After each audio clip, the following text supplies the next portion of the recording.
ಕೊಡಗಿನ ತಲಕಾವೇರಿಗೆ ಭೇಟಿ ಕೊಟ್ಟಿದ್ದಾರೆ ರಾಷ್ಟ್ರಪತಿ ರಾಮನಾಥ್ ಕೋವಿಂದ್ ದಂಪತಿ. ಕಾವೇರಿಗೆ ವಿಶೇಷ ಪೂಜೆಯನ್ನ ಸಲ್ಲಿಸಿದ್ದಾರೆ. ರಾಷ್ಟ್ರಪತಿಗಳಿಗೆ ಪೂರ್ಣ ಕುಂಭ ಸ್ವಾಗತವನ್ನ ನೀಡಿದ್ದಾರೆ. ಉಸ್ತುವಾರಿ ಸಚಿವರಾಗಿರುವ ವಿ ಸೋಮಣ್ಣ ಅವರು ಸಹ ಪೂಜೆಯಲ್ಲಿ ಭಾಗಿಯಾಗಿದ್ರು.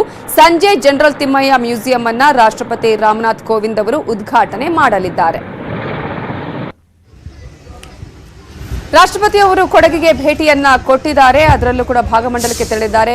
ಕಾವೇರಿಗೆ ಕೋವಿಂದ್ ದಂಪತಿ ಪೂಜೆಯನ್ನ ಸಲ್ಲಿಸಿದ್ದಾರೆ. ಅವರಿಗೆ ಸಚಿವರಾಗಿರುವ ವಿ ಸೋಮಣ್ಣ ಅವರು ಸಾಥನ್ನ ಕೊಟ್ಟಿದ್ದಾರೆ. ಉಸ್ತುವಾರಿ ಸಚಿವರಾಗಿರುವ ವಿ ಸೋಮಣ್ಣ ಅವರು ಕೂಡ ವಿಶೇಷ ಪೂಜೆಯಲ್ಲಿ ಪಾಲ್ಗೊಂಡಿದ್ದರು. ಜೊತೆಗೆ ಇವತ್ತು ಮ್ಯೂಸಿಯಂ ಅನ್ನ ಕೂಡ ರಾಷ್ಟ್ರಪತಿ ರಾಮನಾಥ್ ಕೋವಿಂದ್ ಅವರು ಉದ್ಘಾಟನೆಯನ್ನ ಮಾಡಲಿದ್ದಾರೆ. ಇನ್ನು ಕೆಲವೇ ಗಂಟೆಗಳಲ್ಲಿ ಈ ಒಂದು ಉದ್ಘಾಟನಾ ಸಮಾರಂಭ ಕೂಡ ಇರಲಿದೆ.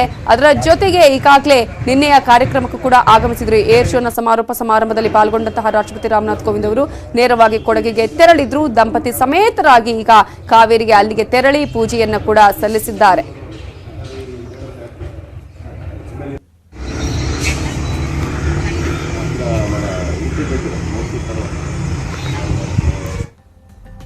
ಉಳಿದ ಸುದ್ದಿ ನೋಡೋಣ ಬ್ರೇಕ್ ಆದ್ಮೇಲೆ.